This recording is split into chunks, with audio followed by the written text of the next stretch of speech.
Hi, it's me again with Corel Draw Tips and Tricks, and this video is going to be about text effect using the envelope tool. I've never, you get the nodes it gives you, but you can take them away. Never really thought about adding nodes to the envelope, so you can do it with just double click that.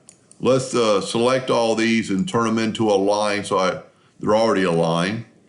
Now we can bring up this just one. I had them all selected. Bring up just this one node and you get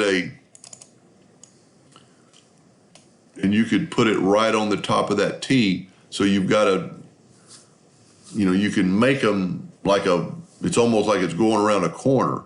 But you can add a node anywhere on the envelope tool, and you can see as soon as you do that it is a curve. So you can select them all and right click and turn them into a line. And then you can make that node right there, right on that F, and come down and put it like right on that F.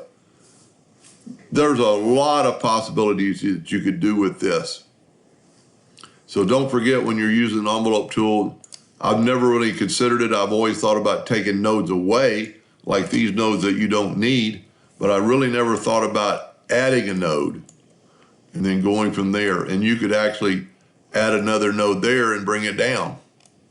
So you could get a whole lot of different looking things, not only with a font, but anything you use the envelope tool on.